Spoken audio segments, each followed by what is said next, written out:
Podtacular episode 368, the Halo Mall, for the 16th of May 2013.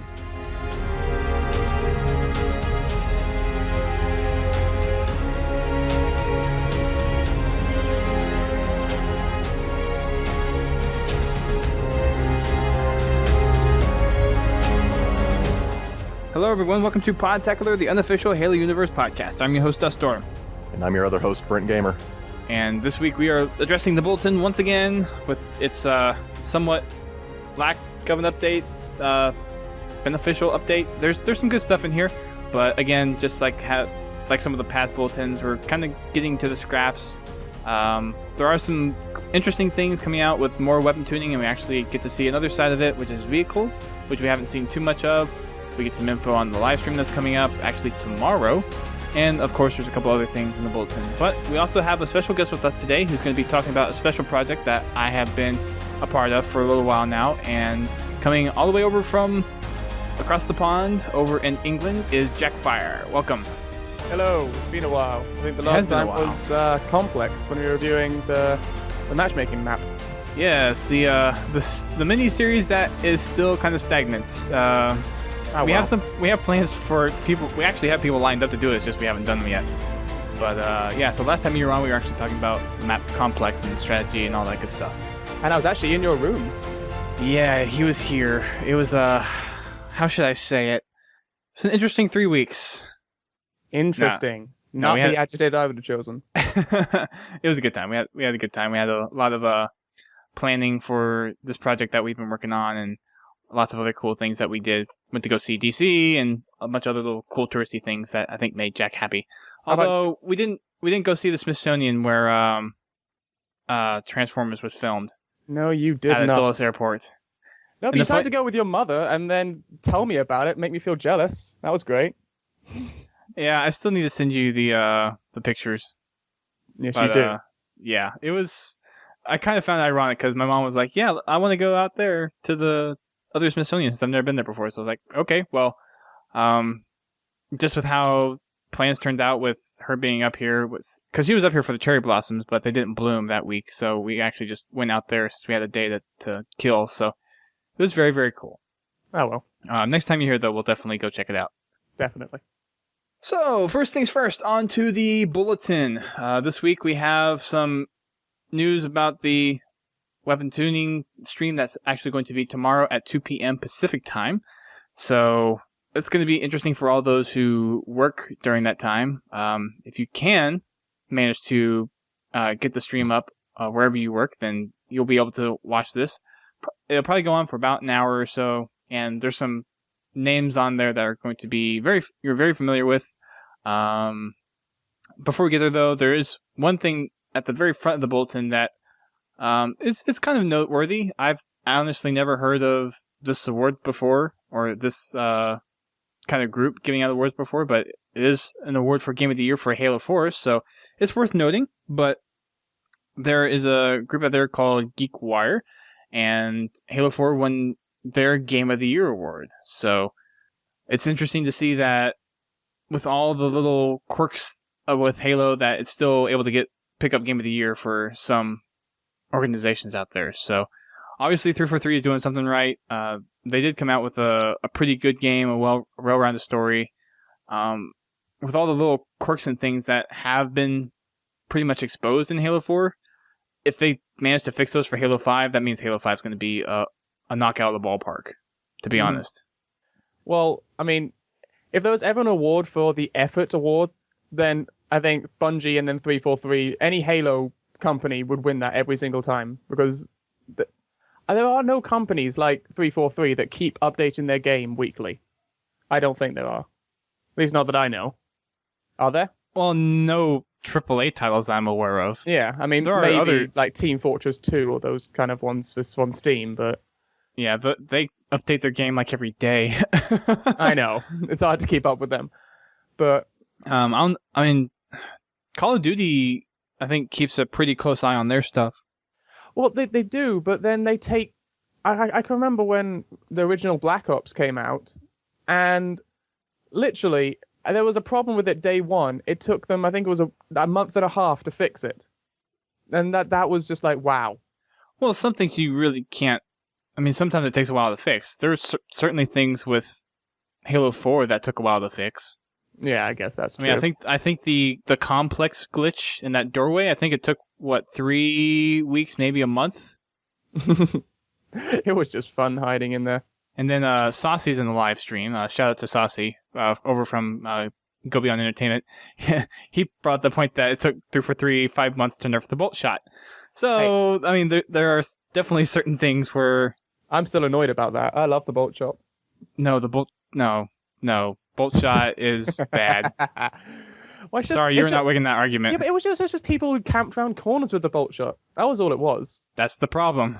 Well, yes, but, just don't do it. It became obvious when people were doing it, especially on a drift. No, you cannot have a shotgun in your back pocket. It does, no. Is that a shotgun in your pocket and you just pleased to see me? Ha ha ha ha, very funny. No. Wow. Yeah, Alice's pieces, yeah, I agree. It was not enough of a nerf. What is it, personally, 15 feet now? Yeah, and it's still too much. There are certain situations where I'm going up against the bolt shot, and I'm like, really? You're that far away from me and you're still killing me one shot with the bolt shot when I'm full shields. It literally needs to be something like 5 feet or where I'm in your face. I'll be honest, maybe it's just me, but really, I don't run into that problem anymore. I really don't. I still run into it. It's not as frequent now, but it's still a big problem to me. But personally, my favorite secondaries is the plasma pistol. That's a whole nother can of worms. Back to the bulletin, though. So, Game of the Year, again, from GeekWire, which is pretty cool that we're still seeing Halo 4 pick up some game awards from last year. So, Chris Lee, one of the lead producers on Halo 4, was actually there to pick up the awards. So, go Halo 4. Keep up the good work for 343, and hopefully when Halo 5 comes out, we'll see lots more awards go your way. Granted, that is kind of dependent upon what they actually do with Halo 5, and we'll have shows to actually talk about our opinions on what they need to do to bring kind of the former glory of Halo back to Halo 5. And we've definitely mentioned it on the show before. This weapon tuning thing, I think, is definitely a step in the right direction, kind of adhering to some of the competitive sides of Halo and really finding a good balance between the whole class of weapons with Halo, be able to kind of just deliver that straight up with Halo 5. A lot of the things that they really need to focus on is just kind of the core gameplay. I think that's where they need to really focus the most effort on Halo 5, but we'll save that for another podcast. Weapon tuning live stream, which is actually going to happen tomorrow, like I said earlier, at 2 p.m. Pacific time. That's 5 p.m. Eastern time. I will be rushing home from work. Well, I'm not sure if I'm going to be rushing home from work. I'll be trying to watch the stream somehow. I may be out, so I may be just pulling it up on my phone, to be honest. We'll see, because I'm actually, after work, I'm going out to see Star Trek, so maybe in between going out from work and seeing Star Trek, I'll watch the stream, so we'll see what happens. There are going to be some people on there that you guys are probably familiar with. For those who have been on the show before, we have Green Skull, who's a good friend of ours over from Ready Up Live, and Ghost Ayame. Both of them have been on our show, and they're both really, really cool dudes. They will be on the stream. Also joining them is Ninja, Neighbor, Crazed by Default, and Tashi. Ninja and Neighbor are competitive Halo players, and Tashi is over from Halo Gaff, if I recall. And Crazed by Default, he's a big Waypoint community member. I don't remember if he's associated with any other particular community out there, but he is a big presence on the Waypoint forums, so. Why weren't you invited, Dust? I probably wasn't invited because I actually have other things I need to be doing, like a job. Hi-yo! Hey-yo! I would have loved to go, but definitely the way, or the people that they chose in here, I'm very content with who they chose. Oh yeah, I mean, they're a great six. Yeah. They're a good selection. Yeah. And of course, we're going to have BS Angel on the stream, which is going to be hilarious to watch, of course. And, actually, she'll be commentating. She won't be playing, but I think she'll be commentating. Quindo Hoyo, who's also one of the lead multiplayer designers, he will be commentating as well. I'm sure we'll get our show of Bravo, David Ellis, and Kevin Franklin, all those guys on the multiplayer team. So it's going to be a good stream. I have a feeling it's going to be something very worthwhile to watch and actually be able to see the changes that they've been talking about over this last, month or so? It's been a while. Yeah. So get to see those changes actually put into a game and see live feedback and see how the community is going to respond to some of these changes. Of course, everything that we've heard so far sounds very, very good.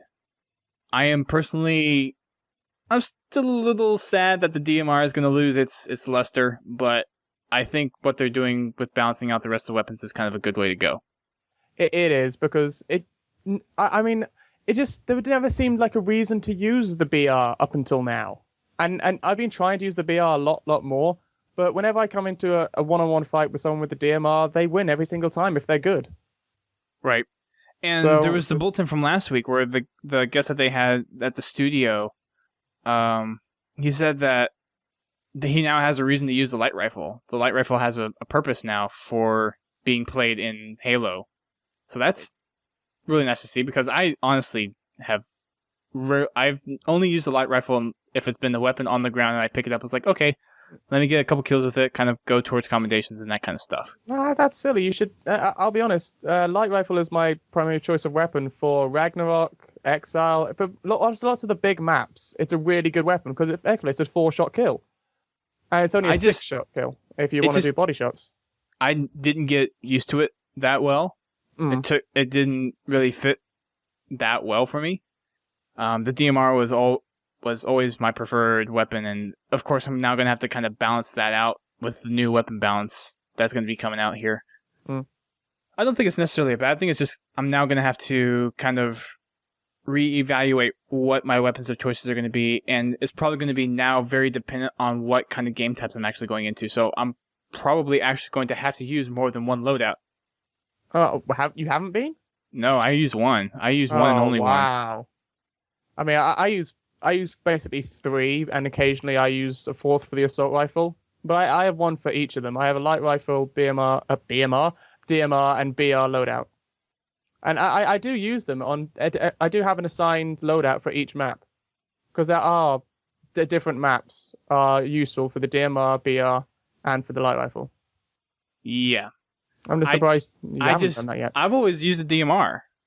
I mean, I definitely see good logic in your reasoning, but for me personally, my preferred weapon is the DMR. It's just this is the weapon I most jive with, and I can almost outdo any BR from any range with the DMR. And light rifle, I mean, most of my engagements I do pretty well in, unless I'm missing shots, in which case that's me messing up. But I've really never had a problem using only the DMR.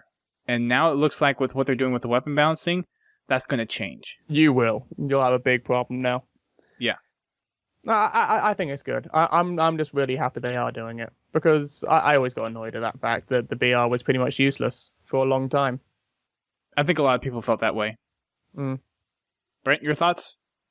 Yeah, the BR is just kind of whatever. I don't really like switching between loadouts, mainly because I just like to maintain one kind of trigger cadence. And when you switch between the DMR and the BR, you have to kind of switch how fast you pull the trigger and reticule movement and things like that. So I find just sticking with one tends to help me, even on maps where there's different ranges of engagement. But I'm glad that the BR is getting buffed. I mean, I usually use the BR just out of defiance, because I don't like the DMR that much. I mean, it's just not fun for me. Like, I realize it's the superior weapon. Like, it's better than the BR right now, but I just don't like it. I don't like using it. It's not fun for me. So I should be good to go as soon as the update drops. I've been using the BR for a while now. So I mean, that is the weird thing to me. In a one-on-one fight, the light rifle beats the DMR, but no one uses it. People don't like new things. Clearly. They don't. I mean, really, that's the thing. Like, they use the DMR in Reach. They're used to that. They use the BR in Halo 2 and Halo 3. They're used to that. And I guess they just don't like the weapon animation, or I don't know, the trigger sound. I'm not sure. I know Yeah. that sound kind of annoys me when I'm using the light rifle. The only thing that worries me is what it looks like. It looks kind of like the binary rifle for me.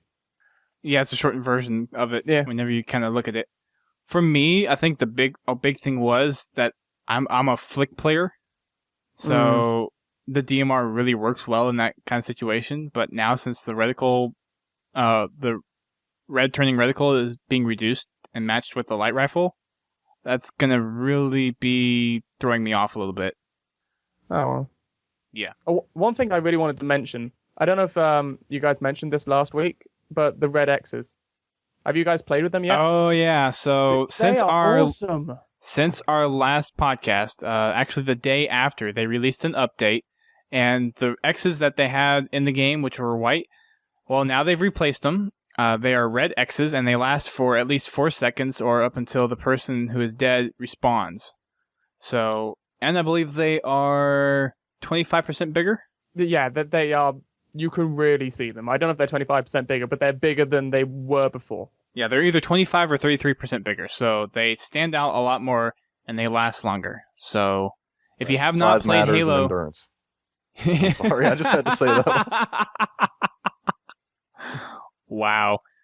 So if you haven't played Halo 4 since our last podcast, then definitely go load up your Xbox, load up Halo 4, and you'll get about a 30 meg update, download it, and that's kind of the update for the red X's, and it works really, really well. Very helpful. On My X has returned in its full and former glory, so all Halo players rejoice. Yay! And there was much rejoicing. It was also nice to see it be used in AGL this last weekend, too. They had AGL 6, and that was at Knoxville, and it was pretty good to see the Red X's be kind of used in a competitive scene, because it's definitely something that was needed back in Halo, and I think they got quite a bit of use out of it. AGL 7 is going to be the real kicker, because that's going to be, at that point, they're going to have the weapon update being applied, so we'll get our first real test of the weapon balance and the Red X and all these updates that 343 has been working on, actually fully vetted in a tournament-like style. So it's going to be very, very good to see how people kind of react to these changes and how it alters the gameplay for Halo. If 343 has done this right, if all the weapon balancing turns out very well, it's going to be very, very entertaining to watch. What really excites me about that AGL 7 is the number. I don't know if they actually got 120 players, 120 teams signed up yet, but the fact that they can now host 120 teams is really promising for me. Because before they've had maybe 64 max, and this last one was 32, and they didn't even get 32 teams to turn up, but this one's going to be 120. So it's I'm huge. really, I mean that's getting close to. I mean MLG maxed out at 216, I think it was, something like that. That's the maximum of teams that could enter. So I really want to see how this 120 tournament is going to go. It's going to be interesting. I think that's, when we talk to them, that's going to be the biggest team set that they're ever going to have, at least for the foreseeable future. But it's something that Brad and Connor, when we had them on the show a couple weeks ago, they were very, very excited about, to really see AGL 7 come in with the new update, having the weapon tuning and the weapon balancing put into the game, and they're bringing a bunch of other additional features to the streaming and to the actual stage for the event. So they're doing lots of big things for AGL 7. So a lot of these things are just kind of coming into the place, and it's kind of building up the future for Halo and for Halo 5, and it's basically kind of picking up the pieces that kind of got broken off Halo 4 in the beginning. It's kind of late. I mean, we all kind of admit to that, but they're doing a good job picking up the pieces where they left off and really engaging, really adhering to what the community has to say, and it's very hopeful for Halo 5, in my opinion. I mean, I know we keep looking forward to Halo 5, but that's still 2 years away. It is. So, I mean, I know you say it is a bit late, and I agree, it is a little bit late, but it's not too late. Well, if you look at the populations for the playlists in Halo 4, they're kind of depressing. They are very depressing, but hope some numbers flood back in.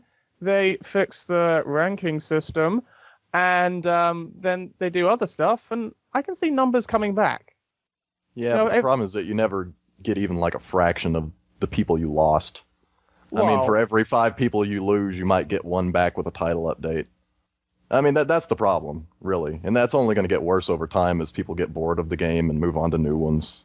I guess that's true. That's kind of the problem with title updates in general, is that it doesn't make sense for the developer to do them real late in the game's life cycle, because there's just a diminishing return there as far as how many people you can get to stay playing your game and how many people you can get back. The numbers really aren't there, as opposed to taking those resources and putting them into development of your next game. I guess that never happens to COD, though. We don't talk about COD Call here. of Duty's that's a different case. That's kind of like a lightning in a bottle case. They still have their mindless zombies just busy tapping away at the controllers. Yeah. You got to realize when you sit around and your gamer tag is Blunt Smokely, 420 whatever XXX. You really don't care. You are a mindless zombie playing that game, basically. I wouldn't have said Blunt Smokely. I would have said XX Elite MLG Sniper XX. But Blunt Smokely, I think I might make a gamer tag called Blunt Smokely now. That sounds like a really good name. On Call of Duty. Okay. Moving on throughout the rest of the bulletin. Next up is the weapon tuning for the vehicles. So we've had a lot of discussions about the weapon balance in terms of the precision weapons and the automatic weapons, and now we actually have some information about vehicles. So the 2 big things that are being changed so far that they are willing to tell us about is the chain gun on the Warthog and the chain gun on the Mantis have received a 35% damage boost. So these make the vehicles a little bit more deadly, a little bit more powerful, that you need to control them. And they're still, of course, testing them in all the playlists, but they feel that this increase provides a new deadly method for a lot of objective play, and really provides a good way for one team to dominate the map in things like Slayer that can utilize the vehicles very well. Now, vehicles, of course, are still susceptible to the plasma pistol overcharge and lasers and all that stuff, so that stuff they haven't said is changing yet. It's just the damage on the turret for the Mantis chain gun and the Warthog chain gun. I have a feeling they're probably doing some other weapon balancing as well on the vehicles, or altering some damage tables that they're just not quite telling us yet. I wish they would alter the EMP effect time. Just decrease it. Yeah, I wish that was decreased across the board. It's like 3 seconds. It depends on the vehicle, but it's very, very significant. Well, I mean, I know, for example, with the Mantis, I think you more or less got a plasma pistol shot about 3 times before you actually have the time to get around to the back. Well, because the Mantis are usually at a further distance. With a Warthog, you just zap them and they come to a halt for a good 5 seconds. It's not that long, really. It's not that long, surely. I was playing Big Team Finish earlier today. It's not that long. It's pretty long, dude. I mean, it's just long enough to where if I shoot you with the plasma pistol and you get EMP'd and you're in a Warthog, that's enough time to throw a plasma grenade or something, get the jump on you, basically. And I mean, that doesn't make any sense with vehicles as far as their traditional role in the Halo sandbox, which is kind of like they go beyond a power weapon because they're also a mobility option. And go ahead. I mean, my only worry about that is, I mean, I was playing on Exile earlier today, and it wasn't the Gauze Warthog that was causing the problem. It was the actual turret Warthog. And if you increase the damage on that 35%, I mean, I was dying in a second to that chain gun. And the spawns on Exile are predictable. So I think that's going to be dangerous. Yeah, I really don't like the idea of increasing the damage on the Warthog turret, because I don't feel like that's the best way to go about kind of buffing the vehicles in this game. I mean, really, the big problem with the EMP effect in Halo 4 is the fact you can spawn with a plasma pistol. If you actually had to go around and pick up a plasma pistol off the map, that would be perfectly fine. Right. The EMP effect would be justified because you had to go find that weapon and use it. But now you can literally just spawn, pull the plasma pistol out of the back of your pocket and just EMP whatever vehicle is in your way. And you're always going to have that plasma pistol. But do you? I mean, we were saying earlier in the show, do people actually have that as their secondary now? Yes, Yes. a lot of people do. A lot of people have plasma pistol secondary, and there's been a dramatic increase of people using active camouflage. It is sick. I mean, I know I do, but I mean, you were saying about the bolt shot. You say you still run into people using the bolt shot. Not as many people using the bolt shot. I don't see the bolt shot as often anymore, but I mean, whenever I run up against it, it usually seems to kick me very hard in the ass. I see a lot of people, and this is just from me playing over like the last 3 weeks or so with the group I've been running with lately, but it's been a lot of people using active camouflage, a lot of people having plasma pistols as secondary, a lot of people camo sniping and camo glitching. That problem still exists apparently, and it's just a lot of the people that I'm playing with now are getting frustrated. Mm-hmm. Well, I mean, the plasma pistol just has more utility than the bolt shot, ultimately. It does. Because it first of all, you just charge it up and knock someone's shields out from, a fairly good distance, and then shoot them in the head. The classic noob combo. It has that utility. Bolt shot, and then the EMP effect. Bolt So shot I the bolt find shot- most effective on Adrift. I see it mostly used on that map. Adrift and Abandon. It makes sense on smaller maps without vehicles. Yes. Anyways, back to the vehicle tuning. I'm sure they have some other vehicles that they're kind of looking at. I'm not sure what is going to be changed. I would like to see the damage tables changed a little bit, or definitely have the effect of the EMP reduced. Because it definitely seems like it's too long. I don't know. What are your guys' opinions on the viability of vehicles? Because on one side of the table you have that they're kind of exposed, and the fact that you can take them out pretty easily with standard weapons is one thing, but the other hand, they are kind of powerful in some regards, especially some things like the Goshawk or I guess from Jack's case, the chain gun hog can be very deadly. It seems like there's two kind of polar opposites to the vehicles here, and it never seems to be a balance of vehicle play versus on foot play. It either seems like one team is either just being dominating with vehicles, or vehicles are just being decimated across the board. It never seems like there's a balance. It's just, I feel like it does vary from map to map. I mean, for example, on Exile, if you have a team that is using a plasma pistol, there are so many places to hide behind rocks, inside the buildings, that you can easily take out the vehicles. But if you look at a map like Ragnarok, it's such an open map that it's almost impossible to actually get to somewhere to actually use a plasma pistol to stop a Warthog, because it's so easy to drive. Well, I guess to your point, though, yeah, there are those cases where you have the plasma pistol campers on those vehicles, but I mean, that still goes back to, if that's the case, then make it to where the plasma pistol is a pickup weapon, not something in your back pocket. So, I don't know. It doesn't seem like the vehicles are properly balanced. And I think in Halo 3, that was kind of the best balance of vehicles and weapons that we got in any of the Halo games so far. Well, if you think about it, the plasma pistol kind of renders the Mongoose almost completely useless in Halo 4. If you can just pull it out, and I mean, most people have plasma pistols on the larger maps. As far as being a mobility option, which is all the Mongoose is, doesn't have any offensive capability, really. I guess you can have a guy with rockets on your back, and that's pretty cool, but it takes away that mobility option. Because if you get halfway into the map and I see you coming at me with a Mongoose, it's real easy to just pull the plasma pistol out and stop you and then get a double kill, assuming you have someone, riding alongside you. But with the Warthog, if you're close enough to kill me with the Warthog turret, then consequently I am also close enough to pull out my plasma pistol and EMP you. And at the same time get the grenade chunk off that I need to kind of flip the Warthog over and take care of the turret situation. I miss the days of Goose. I remember when that was such a big thing back in Halo 3, and even for a small time in Halo Reach, and that's just gone now. No one uses the Goose anymore.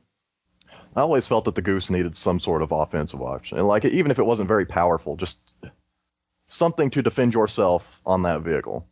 Because, I mean, it's incredibly easy to get headshots on a driver of a Mongoose or a passenger.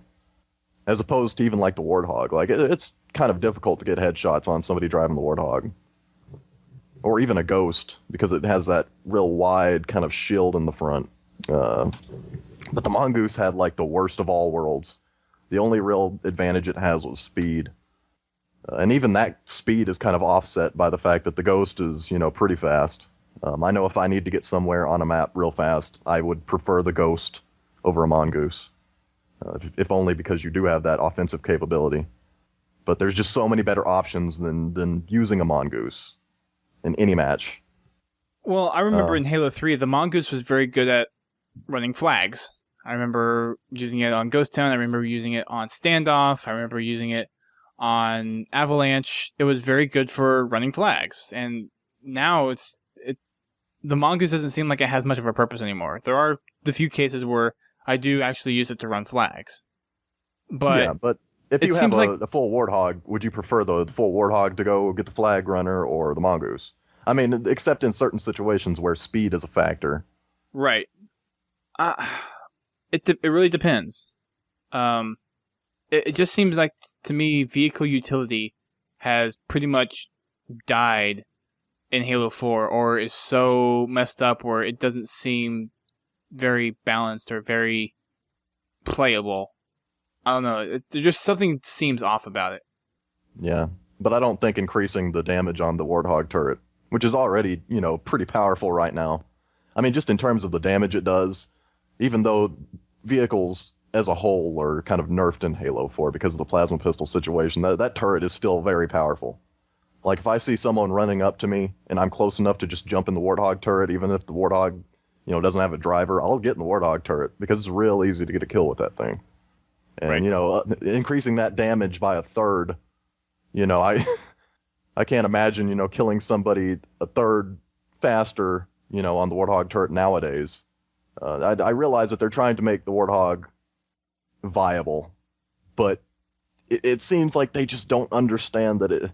And maybe I'm wrong, but it seems to me that the biggest issue with vehicles in this game is simply the fact that you can spawn with a plasma pistol. It's really that simple. Yeah, I agree with you. I think a close second, not like up there on the same level, but a close second is just when to have vehicles appropriately placed in the game. Like, there was a game of King of the Hill on Complex I played a couple days ago, and the other team just was using Ghosts, and it's like, okay, you're just completely wrecking everyone on my team with the Ghost just because you have that one vehicle that no one has been able to take out, and it kills gameplay. A big thing for the Halo sandbox is when to put the right vehicles on the right maps. And I think that's kind of another gray area that 343 has not nailed down on the vehicles. Wait, you said that was Complex, right? Yes. Well, were you on the I can't remember what side it is. It's the side. It's not. It's the side that has the cliff to the right-hand side. Were you on that side? That was your team on that side.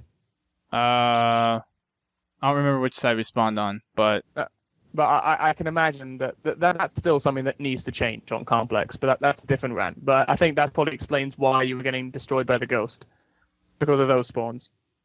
I mean, we were spawning all around the map. It wasn't a matter of spawning. It was just a matter of whenever we go for the hill, we just get creamed. Oh, sorry, it's King of the Hill? Oh, okay. Sorry, my bad. I thought you were saying it was Slayer. Okay, no. Yeah. Okay, no. Fair enough. All those outside hills, we would just get creamed by the Ghost. They have a lot of work to do with vehicles. I'm just going to lay it out like that. Maybe this 35% damage is a move in the right direction. We'll probably see it tomorrow in the stream with what they're doing with the vehicles. It wouldn't surprise me if they've done things with other vehicles as well, but they probably just haven't said anything yet. There's a quote that they have from the matchmaking team on some of the their justifications behind making some of the changes, and I pulled out something interesting here. They're talking about how they're having to really balance the whole sandbox, and they talked about having to support campaign, Spartan Ops, and multiplayer in the changes. So it's almost, I'm guessing these changes are actually going to be global across Halo. It's not going to be something that's just matchmaking specific. These are going to be actual global changes to the sandbox. I honestly thought it was just going to be changes to the multiplayer side of things, but it looks like at least from this quote in the bulletin, that it's going to modify all the weapons in the entire sandbox, which is kind of cool, in my opinion, actually. It certainly seemed that way. I mean, It'll that's what I got from there. It'll be interesting to go run the campaign again with the new weapon balance. Like, is it a technical thing? Like, can they not be able to just modify things in just multiplayer? Or is this an actual... I think they can pull something that they did in Reach where you can actually just change the stuff in the game type. But I'm guessing the way they want to implement it, they're just going to do an across-the-board change.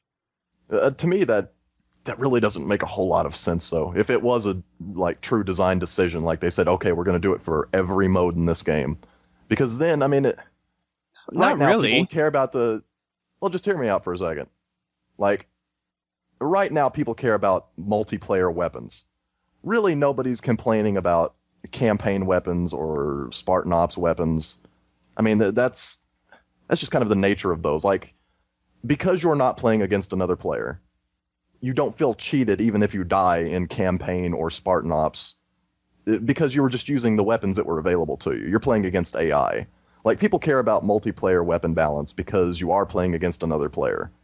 And there's that kind of competitive thing where you want to make sure everything is absolutely balanced.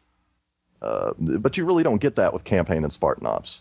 And what bothers me is now they can't focus on multiplayer and make the changes that they need to in multiplayer on just the multiplayer aspect of that game, because they also have to make sure it doesn't break campaign or Spartan Ops. So things that they could possibly do in multiplayer that would make multiplayer a much better mode might necessarily make campaign and Spartan Ops not as much fun. You know, it would have the consequence of making those either unbalanced or just break the entire game. And then you have to say, well, we can't make this change because it would break these other two modes of our game. I don't think the changes that they're going to be making for multiplayer stuff is going to be adversely affecting Spartan Ops and campaign. I think it's not going to really be a big deal for people that play those regularly. I mean, if it is, we'll definitely hear a community backlash about it. I mean, are there people that still play it regularly? Yeah, there are people that play Spartan Ops and campaign regularly. Mythic Tyrant plays the campaign over and over again, day in, day out. He loves the campaign. He plays it. More people play campaign than multiplayer. Like, I don't know what the exact statistic is, but I read that, like, campaign almost doubles the population of people who play multiplayer. It may double the population, but I still think there's more hours put into multiplayer Halo than there is campaign. Yeah, I'm just talking in terms of number of people playing. Like, there's a good set of people who play Halo who never play multiplayer. They're just in it for the campaign. That's because they probably don't have Xbox Live. Well, I mean, even people who do have Xbox Live, they're just not into that competitive multiplayer experience. Fumo Jive is one of those. They enjoy the campaign, they enjoy the story of Halo, but they just, I mean, maybe they just played for a while and they got completely creamed and it just, set them off multiplayer forever, like, to where, I don't want to play because everybody just keeps beating me all the time. Yeah. I mean, Fumo Jive is one of those people that play mostly the campaign, and that's about it. He comes online every now and then to do multiplayer, but he mainly plays the campaign. He's mainly a campaign first player person. So it just shows you how dynamic the range is of people, and those people that don't have live, they're not going to get this update anyway, so it's not going to affect their experience. I don't see a big deal having this change going across the Spartan Ops and campaign. Yeah, they're having to focus on making sure that it doesn't break those other things, but I don't think it's detracting too much from them actually doing the weapon balancing. The only thing I can see it affecting is the vehicle balance in Spartan Ops, where the turret has 35% more power now, might kind of make it to where it's too powerful. Like, driving around in a Warthog in Spartan Ops is already a good option. Like, that's a powerful vehicle. Driving around shooting AI is... It's easier to get kills in Spartan Ops because it's AI. Like, you get plasma shot, like, sometimes, you get EMP'd sometimes, but not nearly as much as you do in multiplayer, where you're playing against real people who understand that if you see a vehicle, you need to EMP it. You can go around, and especially if you have the Wheelman or the what is it, the Pathfinder, whatever it is mod that increases your turret speed, you could actually have a really powerful, almost broken combo in Spartan Ops, driving around in the Mongoose or the Mantis. Right. Or not the Mongoose, the Warthog and the Mantis. The Warthog. Yeah. The Mongoose. The Mongoose. I think it just decreases the weapon cooldown, doesn't increase the firing rate. The weapon doesn't heat up as fast. And it cools down quicker. Yeah. You can fire longer. Basically. Right. Yeah. So, vehicle tuning, we know that we have the 35% damage increase on the chain gun for the Warthog and the Mantis. I'm betting there's some other things that are going to be coming out, but they just haven't said anything yet. Matchmaking playlist update. So, this next week, we are going to be having the Community Forge Island playlist. So, there are 6 community-made maps that are going to be introduced into this brand new playlist. And just like they've done with past Forge playlists, this is going to be out for approximately 2 weeks. And you'll be able to test out these maps and leave feedback on the Halo Waypoint forums and the Wargames thread. So, if you don't have Forge Island, which, believe it or not, some people actually don't, because we had a custom games last night, and someone in our party didn't have Forge Island downloaded.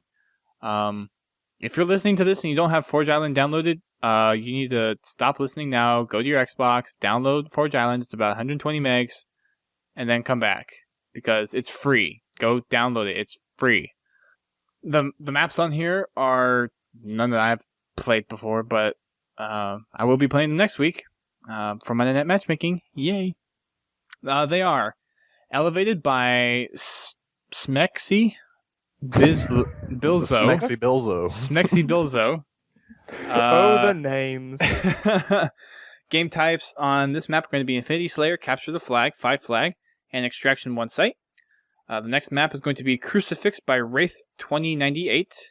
It's going to be game types Capture the Flag, 5 flag, King of the Hill, and Infinity Slayer. Next one is Onyx by Ha Crazy. It's going to be Throwdown V3, Throwdown Capture the Flag, 5 flag, and SWAT. So that one's a close quarters map. Very interesting.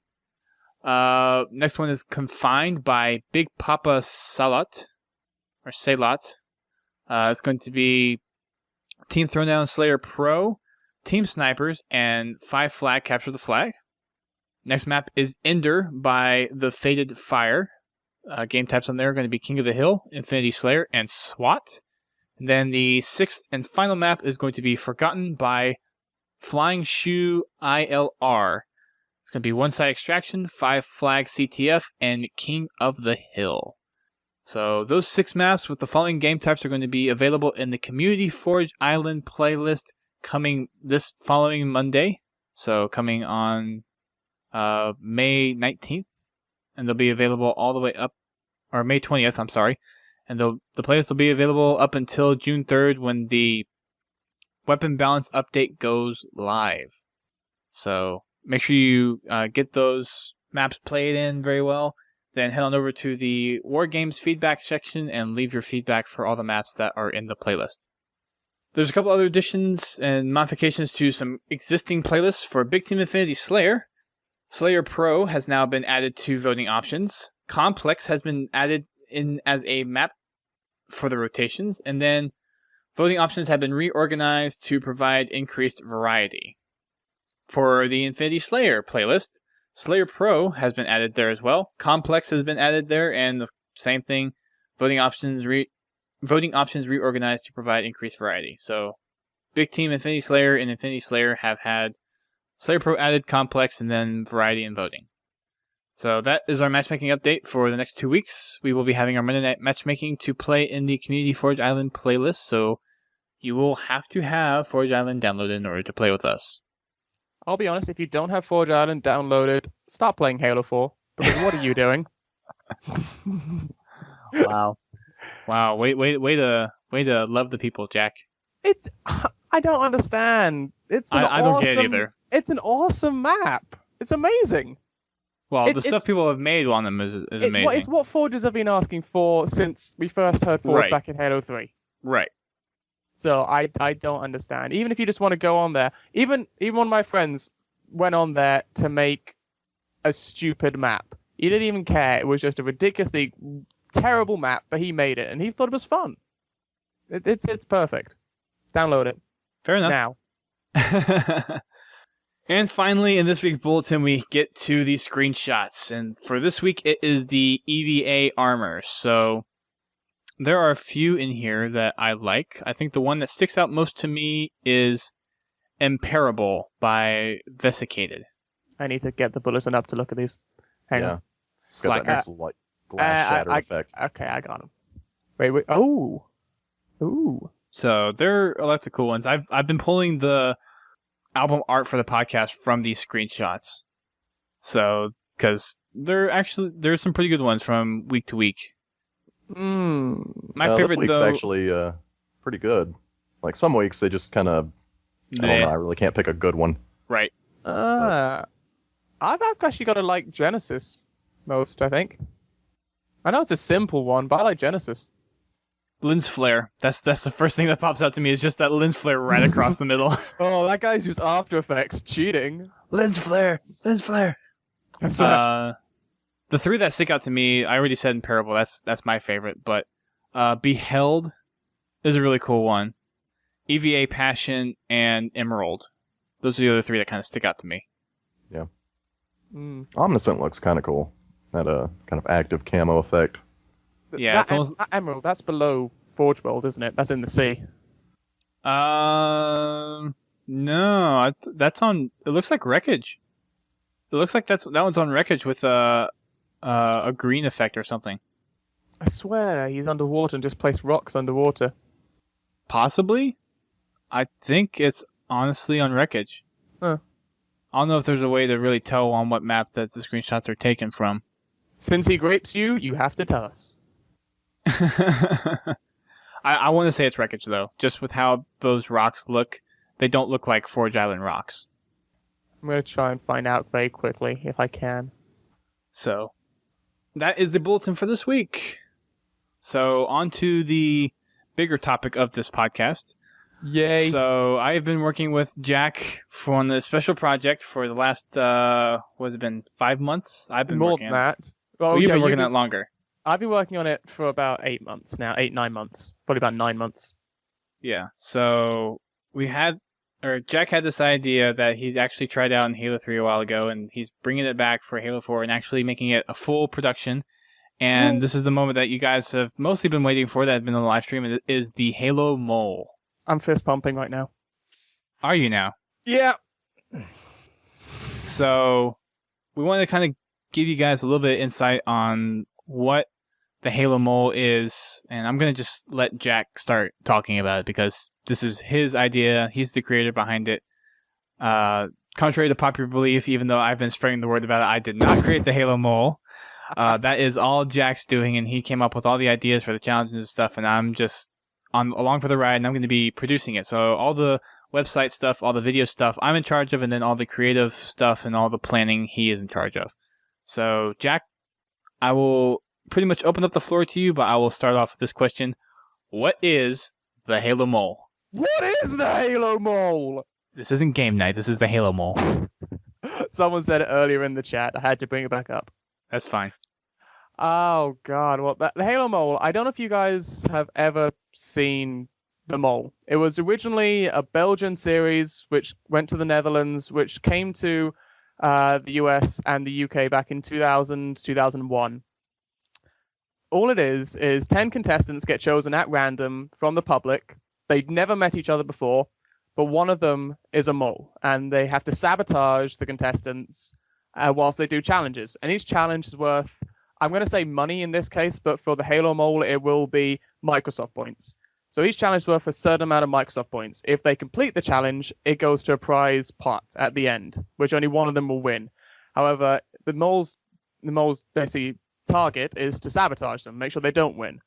And whilst the contestants are competing as a team, oh, thank you for that. I love that background, by the way. I love the background. Whilst the contestants are competing as a team through these challenges, they're really actually on their own. And they actually have to find out who the mole is. So we're going to make it 2 challenges for the first season. So after 2 challenges and some interviews that we'll do, they'll do a quiz. They'll be questions about the mole, about what they did in the challenge. So, and there'll be questions just like, what Spartan rank is the mole? So all the contestants will have different Spartan ranks. I will expect quite a few of them will be level 130. But so all the options, there'll be a multiple choice question. They'll have all the options. And whoever scores the lowest on that quiz is eliminated. They go to the next episode with 9 contestants. The cycle repeats. They go down to 8 contestants. It keeps going down until basically there are 3 contestants left. And then eventually they take the final quiz. You find out who the winner is. And whoever the winner is gets all the accumulated Microsoft points that have been won over the course of all 8 episodes. And that's basically the general idea of the mole. But there will be other clues in there. So it's not just from the challenges they have to work out. There'll be other clues that they can try and work out.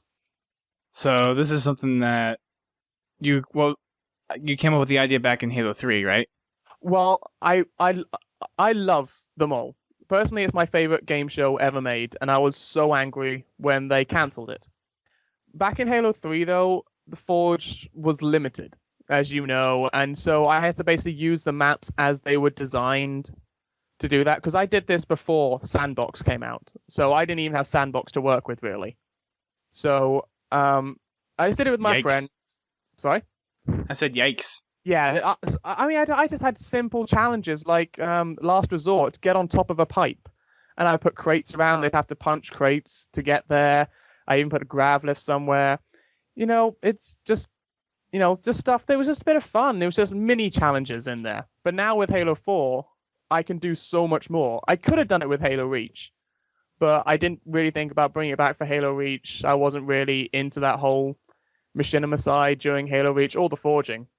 But when Halo 4 came out, I really wanted to do that, and I decided to bring it back. So it was. I'm glad you're here helping me, and I'm glad we brought it back. Nice. Well, I'm happy to help.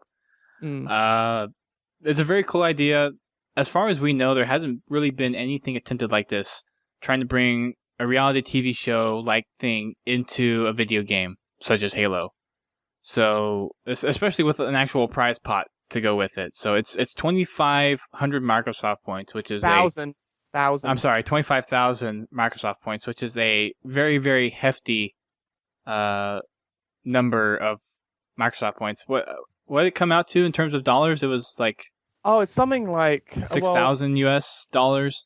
No, we're even close to that, Dust. That's a little bit much. 6,000. I'm sorry, not 6,000. I think I added an extra zero. 600. Yeah, it's something. Sorry, I added an extra zero. I'm misplacing my zeros. I said 2,500. It says 6,000. Wow. I cannot afford 6,000. 600, yes. That's 600 sounds about right. So, my bad, people. But I'll be honest. That's just there as a mini incentive. I really hope that people won't just be entering for that. And given the entries we've had so far, only a few people have really said entering for the Microsoft points. Most people have been saying they're entering because it's interesting. And I'm glad that they said that. And we've actually, from the applicants that we've had, a lot of people say they really like the mole. And that's been really, really cool to see that there's just this big following of the mole, and the fact that we're actually being able to bring it into Halo and possibly make this into an actual running series has been very, very inspiring. I mean, just having Saucy here from Beyond Entertainment, it's awesome. I mean, big community is actually taking notice of it. I was so surprised when you did the announcement. Jess, wrote that email back to you saying that she thought it was an awesome idea. Everyone was retweeting it. I was just like, wow, people are really interested in this. I hope I don't screw it up. I hope we don't screw it up. It's going to be worrying. I'm going to be biting my nails during the whole editing process. We're really excited about this, guys, and we're putting a lot of time and effort into it. And I know, Jack, you've been working on most of the map stuff. You've worked on all 16 challenges. Yeah, 16 challenge maps. There's 2 elimination maps. There's, I think, 5 other maps. It's been about 23 maps in total I've made. Or I'm in the process of making the 23rd map right now. I just have one final bit to do on it, and then I'm done with it. Yeah, it's been very interesting to see just kind of the evolution of these maps. And granted, I know I haven't remembered all the maps that you've shown me. No, you never do. You never remember them. I remember a few of them. It's Just disheartening. not necessarily which one they are, which order they are. You'll show them to me, and I'll remember them once I sit down and actually. You're gonna have to download them because of that the change that I'm gonna make. No, you don't. Oh no, well, we did that. Yeah, oh yes, I'm an idiot. Yeah. Anyways, a couple of other things behind the Halo mole. You want to go through some of the dates that we have set up for this? I will. I do just want to quickly, because I feel like that it's a question I want to answer from Still Chewy there in the chat. He said that there was a problem with the original show, that everyone pretty much knew who they were. That was only a Spanish episode.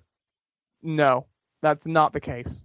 Unless they lied, that's not the case. People had no idea who the mole was, and in fact, the only time that people really knew who the mole was about episode 7, when there's 4 people left. And by that point, you'd probably be able to narrow it down. Very few people know who the mole is up until about episode 5 that they really know. But in terms of like the editing of what we're going to be doing, obviously we've had that problem in the fact of the main show is real, and the contestants in real life can't rewatch the footage. But there is nothing to stop the contestants obviously messaging each other, going to theater, rewatching the clips. So the mole is going to have to be a lot sneakier in the Halo mole. It's going to be much harder to be the Halo mole than I think being the real mole.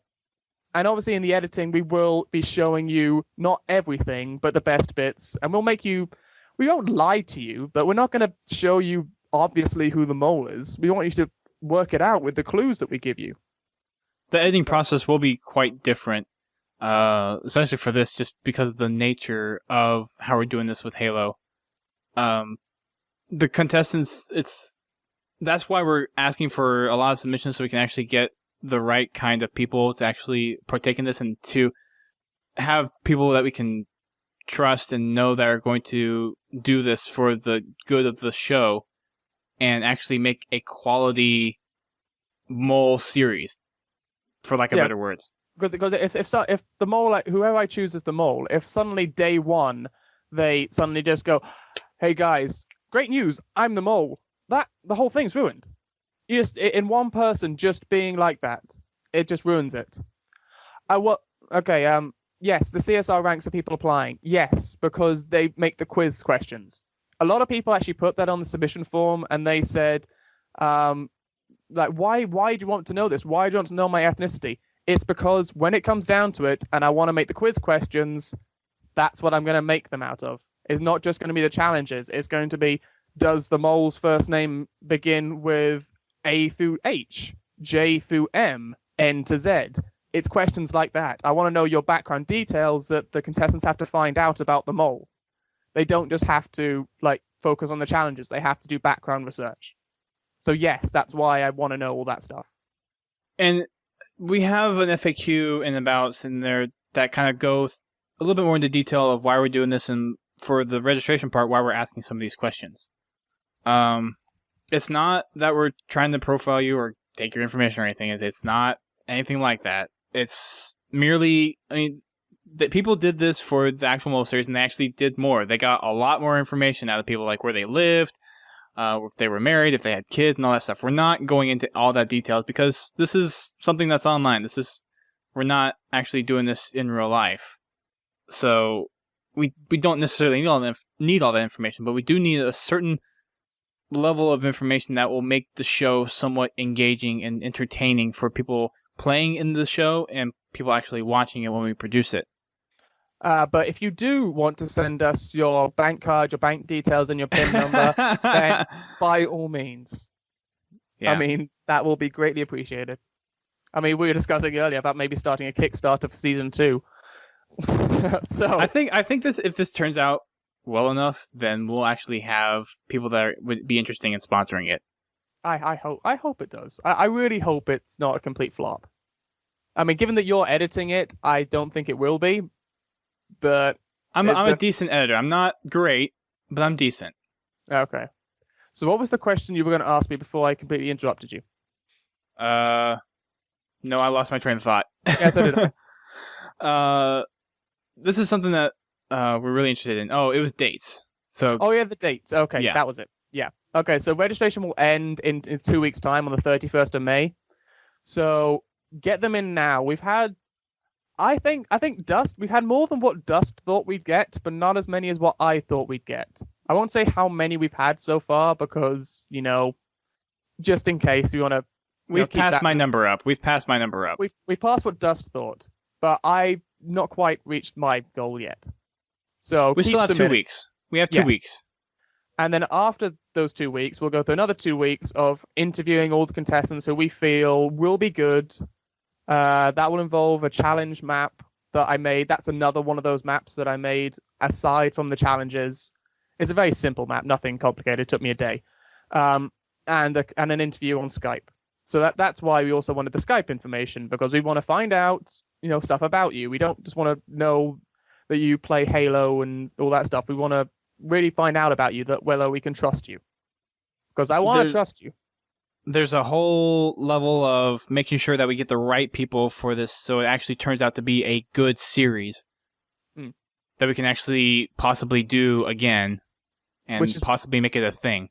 Which is why those last 3 questions are so important. And if you leave them blank, it doesn't do anything. Pretty much, if you left them blank or said something stupid like, why do you want to make me the Halo mole?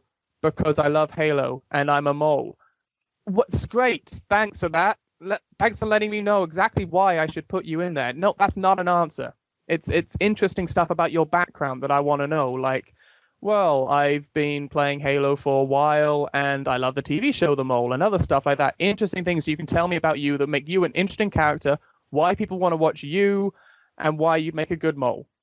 I mean, one person even entered and said that they answered the question and said, I wouldn't want to be the mole, but if you chose me as the mole, they do this. So, I mean, that's the kind of thing that we're looking for. Right. Tell us what you do. What would you do if you were the mole? Yep. So make sure, and we really haven't talked about the registration yet, but if you are interested in registering, you can go over to the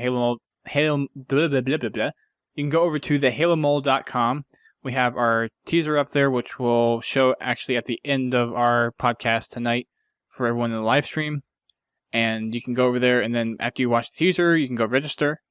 And there's the registration form there. It's name, Skype, a few simple questions, and then you're on your way. So if you want the chance to win 25,000 Microsoft points, then definitely head on over there. Send in your registration, and we'll consider your application as part of the experience that's going to be the Halo Mole. We're excited. We are. And nervous. Yeah. But, so the dates. So after that interview process, we will then go through basically, we will arrange the dates. So we're not just getting applications from the US. We've had some from the UK. We've had some from Australia. We've had some from Scandinavia. We've even had one from Egypt. So making a time frame for this may be a little bit difficult. But we will be talking to all the chosen contestants, and you will know whether you have been chosen because we'll be talking to you directly. And we will That's pretty cool that we have someone from Egypt registering for this. I love that. This is very, very cool. Well, so it is spreading out among everywhere. So the whole world is entering. It's the first time it's been a worldwide mole. It's never been done before. No, and we're hoping that if this all goes well and is very successful, that it leads to more seasons of this or possibly opens avenues to other things. Yeah. I mean, we have discussed other things that have been like a reality TV show, haven't we? Halo races. Yeah, that was a mission of a project that you were trying to do that just went rogue. Yeah, it did. But yeah, we're very happy about this one. We put in a lot of time and effort into it. I'm still working on the website, and come 2 weeks, we'll be done with registration. Then the 2 weeks after, we'll be filming, and then we'll be after all that's done, we'll be producing the heck out of the show, and then come about mid-July, we'll be releasing our first episode of the Halo Mole. And it's going to be 10 episodes long. It's going to be 9 episodes long. And each episode will probably be somewhere between 20 and 30 minutes, I would have thought. No, I'm expecting maybe 14 or 15 minutes. That short? We'll talk about that. We'll see. We'll talk about it. We don't want to bore the audience either. Oh well, that's one thing we don't want to do. We want to keep it lively and entertaining. Well, yeah. It's just that there is going to be a lot of information we need to cram in there, and 15 minutes may be a little bit too short. We'll see. We'll see what happens. Yeah. So that pretty much covers info behind the Halo Mole. As far as what you can do, definitely go over and register if you think you want to participate. We have an FAQ that answers a good amount of questions, and if anything that you have questions about is not answered there, you can definitely hit us up on the contact form. All of our links are on the bottom of the page, so everything that you need to know about the mole is on the site, and everything you need about the Halo Mole is on the site. Mm-hmm. We have a blog that we post updates to regularly as well, and that's thehalomole.com/blog. That link's also on the bottom. And we have Twitter, which is twitter.com/thehalomole, and we have YouTube, which is where our series is going to be posted. We have the teaser, and we have an update video up there that we posted up about a week and a half ago. Actually, a week ago. Yep. And that kind of went into detail on where we were with progress on making the maps and the registration and stuff. So that's up on the YouTube page as well, and that's youtube.com/thehalomole. It's also where a lot of the clues will be. The clues will be via Twitter, and the clues will be on YouTube. So you need to subscribe. Don't wait for someone to say the new episode's out. If you want to really get into this and try and work out who the mole is, because that I think is, for me, the big pull. It's always been the big pull of the mole, is trying to work out who the mole was. Not just watching them and seeing the challenges, is actually trying putting myself as the 11th contestant, trying to work out who the mole is.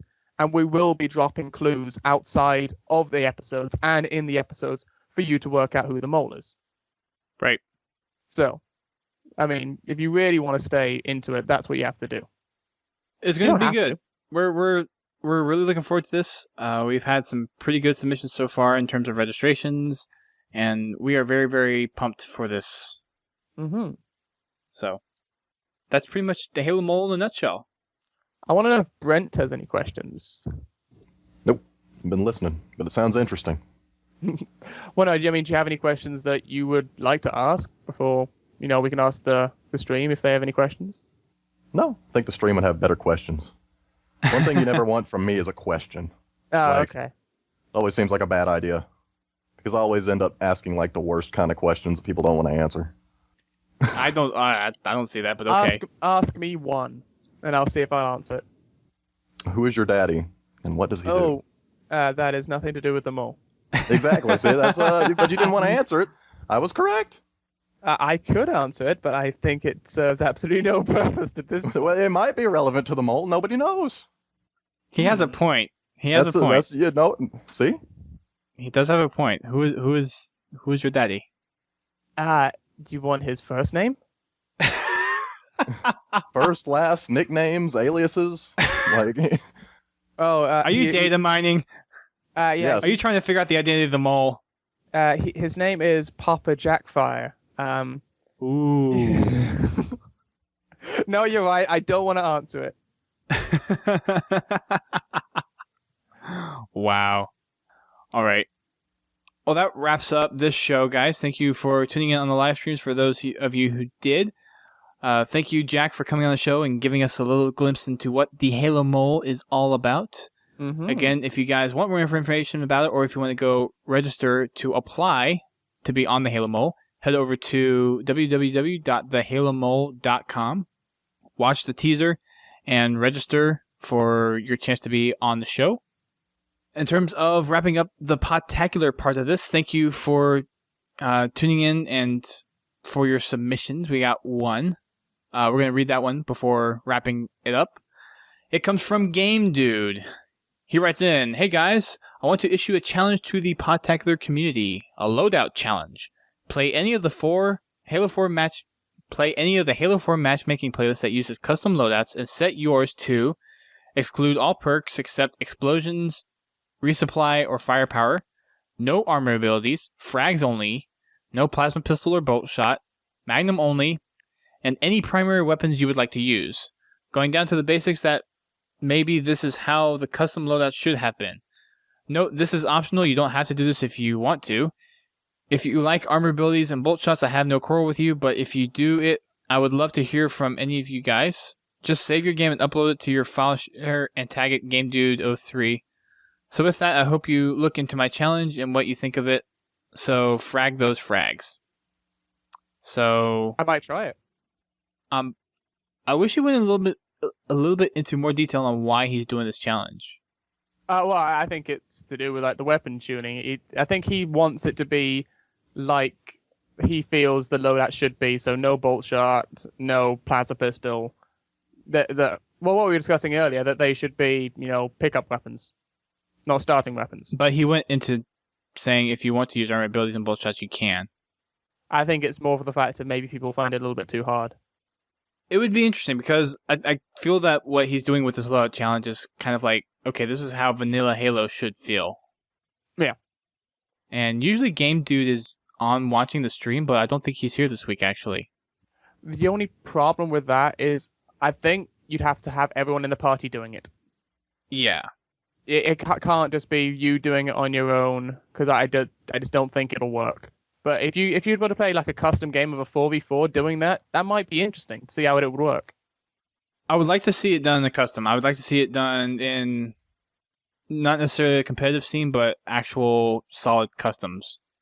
Like if we had a night where we did not the crazy custom maps, but actually did proper like forge maps or things like that aren't necessarily competitive driven, but are just there to actually have a good time. I would like to see it done in that kind of scenario. It should be interesting.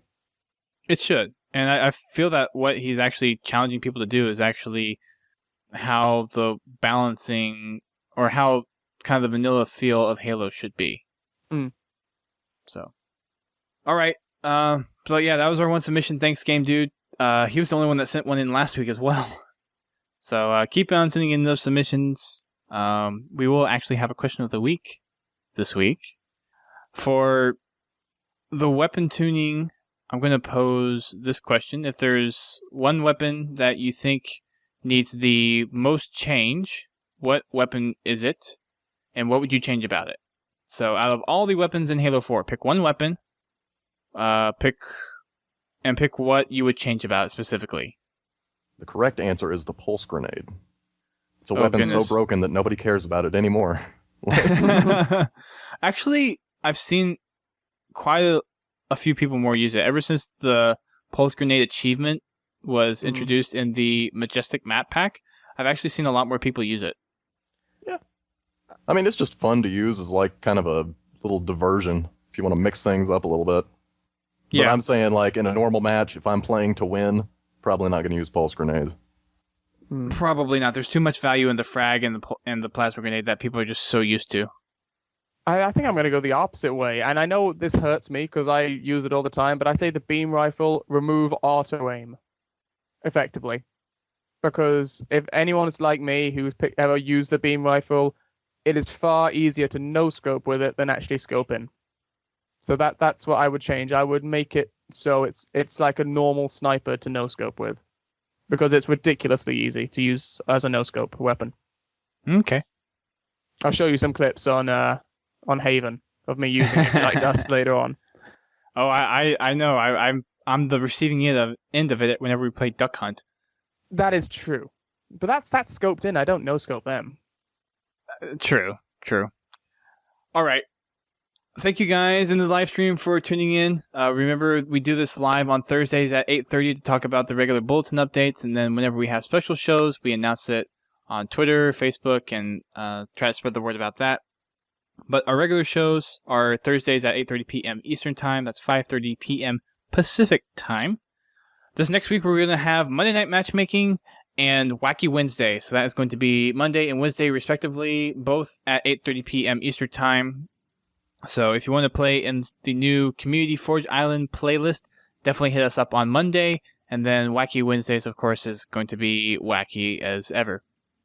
Make sure you follow us on our social media sites, we have Twitter, Facebook, YouTube, all that good stuff. I know I've been saying that we're going to do something with the YouTube channel. I actually just bought a new camera. So it is, for all you camera people out there, it is the Canon Rebel T3i. So I dropped quite a bit of money on that. And I'm actually going to be doing some stuff with it, hopefully here for conventions, and mainly just I wanted a good camera. But since I have it now, I'm going to actually be doing some kind of weekly update stuff to just throw on our YouTube channel so we have content. So it'll be just kind of update videos on what happened in the bulletin, the fact that we had a podcast, and then any other additional podcasts that we have and all that good stuff. So it's going to be, if you guys have watched the Griffball Pro runs, it's going to be in a similar format. It's not going to be like strict 1 minute or anything, but it's just going to be weekly updates to things. So I will start doing those, and it'll probably be released like on a Sunday or something.